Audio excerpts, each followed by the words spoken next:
So, still been crazy with the end of the school year coming up, but I did get a chance to empty my pull box at my LCS.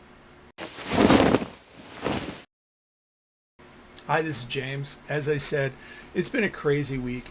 We had a field trip right near the end of the week, uh, but I did make time to stop on my LCS on Wednesday, and it was packed, which was kind of surprised considering the time of day it was.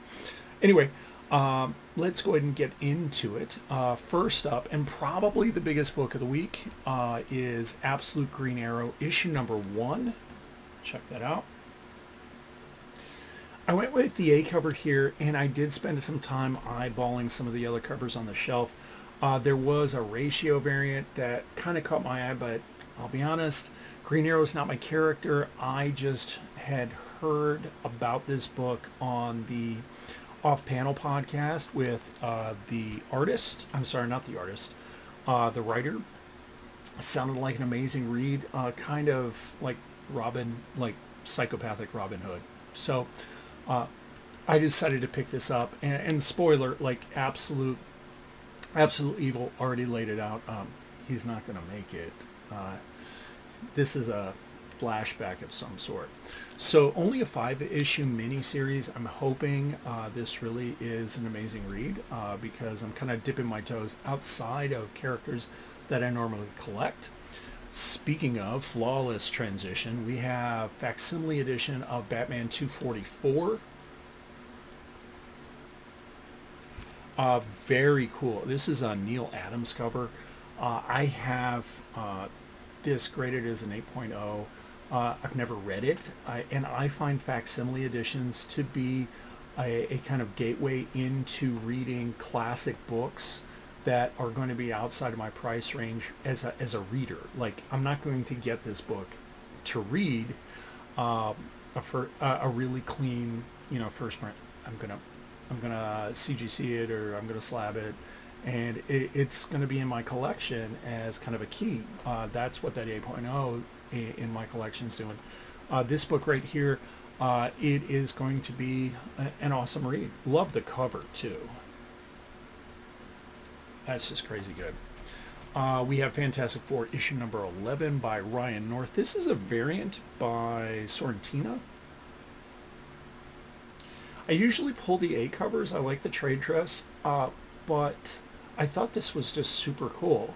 We have like the four. It's clearly alluding to the reintroduction of the Future Foundation, or whatever iteration North is going to go for. So I picked up this one just because the cover it's really clean. I like the use. It's not really negative space, but it's just an awesome looking book. This was a book I be honest, I wasn't aware was coming out, but I've been reading other titles in this line, and you'll see it in a moment, so I don't want to like spoil it yet. So I saw him in some of the ads in the back, and I went, oh, okay, it's an issue 0, I'm going to pick it up. This is Rocketfellers, issue number 0. And it is this really nice wraparound cover. I'm not sure if this is the variant or the A cover, so we're going to check. This is a variant. This is the C cover. So let me open it up so you get to see it. So there we go. I thought that was cool. This is by Layla Lees. So, and it's supposed to, it says it right on the front, it's a prelude to this other, that they're rebranding. This had been a part of Family Odysseys, Rocketfellers and Hornsby and Halo. Supposed to be some other books too. They're rebranding it, and it kind of makes sense. They're trying to make more of a connected universe between the two, and these are like unbelievables. People, I'm not sure I understand the concept. There's supposed to be I don't know if it's an ongoing or a mini series as a part of this crossover called The $1 Trillion Kid. Saw the art on in the solicit, or it was in in some back matter. I don't remember which one it was. Looks gorgeous. Is it for me though? I don't know. Really enjoying Rocketfellers. I'm not. I dropped Hornsby and Halo after giving it a good dozen issues. I love Tomasi as a writer, but it really wasn't clicking with me like this book is. Then we have Superman Unlimited issue number 13. This is another moment in the reign of the Superboys and the return of young John Kent and rebranding of older John Kent as Tomorrow Man. That's what it is, which I think that's a pretty cool moniker. Here we see, like, are those chains, something, bar of steel. Oh, this is, it's the monkey. Not, begins with P. When I remember it, I'll put it down here. Anyway, you see the monkey up there. We have a return of Star Trek The Last Starship. Franco Francavilla on the cover here. This has been a really good read. It's hard to place. It seems more of, it's not in continuity. It seems like kind of its own story. But I've really been enjoying this. I wasn't sure I would, but it's good. We got Thundarr the Barbarian issue number 4 by Jason Aaron. This is the Michael Cho A cover, and I'll be honest, I wish Michael Cho was doing the internals. Don't get me wrong, the artist is really good, but this kind of has this Thundarr the Barbarian vibe that the artist, he's kind of homaging, but not like Michael Cho would. Fun book though. We have Mumm-Ra the Ever-Living number 2. This is a mini series that's a part of the Thundercat Silverhawk crossover. This is, I'm not sure which cover this is. I'm picking up the variant covers on this. I haven't read any of this mini series yet, this crossover, so I don't know how it's going. It is not, while it includes the Thundercats, it doesn't include the main book, which is an interesting kind of thing. You got Thundercats, Silverhawks, and then you have Thunderhawks, which is another mini series, and then you have Mumm-Ra the Ever-Living, and this is chapter 15. I'm sorry, chapter 5 out of 15 right there. Gorgeous cover though.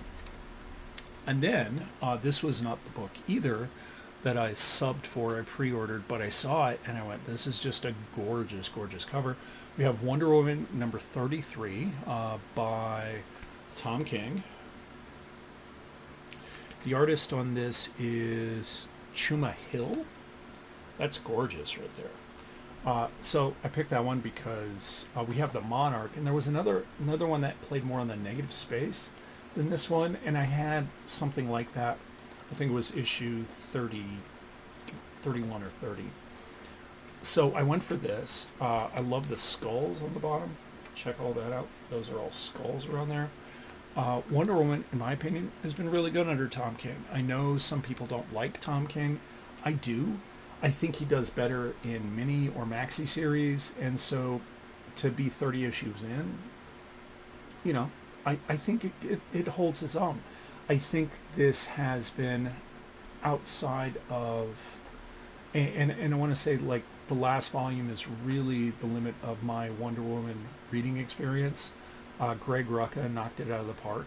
You know, if you haven't read his beginning, well, the beginning of his run in Rebirth 4 or 5 years ago, highly recommend it. That's more than that now. Anyway, I think Tom King gets Wonder Woman. He definitely writes her differently, but it's a good read, and the art is good. Here's another facsimile. We have the Silver Surfer, issue number 3, first appearance of Mephisto. And this is why I think facsimiles are awesome. This book is outside my price range, and yet I get to read the story in its original format with the ads, with everything. I think, I want to double check this right here, because DC or Marvel, Yeah, I mean, this isn't too bad. This is not the same glossy paper that Marvel typically uses, but it's not the kind of newsprint that it would have been on when it first came out. DC does a better job with its facsimiles in that regard because let's pull out that Batman. They don't use their normal paper stock. They use something else. That is, yeah. See, look at the colors on that. It's more like the comic book paper from back in the day. Yeah, I just smelled it. It does smell like it too. So that's just really cool. You know, you get the ads, you get the same tactile sensation from the original story. Look here, we can buy 14 albums for $286. How could we beat that? You have to cut it out though. So it's just really, really good. Yeah, art by Neal Adams, Dick Giordano, Denny O'Neil. Now this is a change right down here. Okay, they're giving credit to Bill Finger, which is cool. So anyway, those are my books. If you've listened this far, thank you for listening. I appreciate that you enjoy listening to me ramble on about comic books. Please do like, share, subscribe. Leave me a comment down below. What do you think about Green Arrow? What do you think about facsimiles? What do you think about Ryan North's Fantastic Four run? Have you read any of the Ghost Machine books? Let me know what you think. I appreciate you. I appreciate everybody that tunes in. Thank you for watching, and don't forget, life is so much better when we read more comics.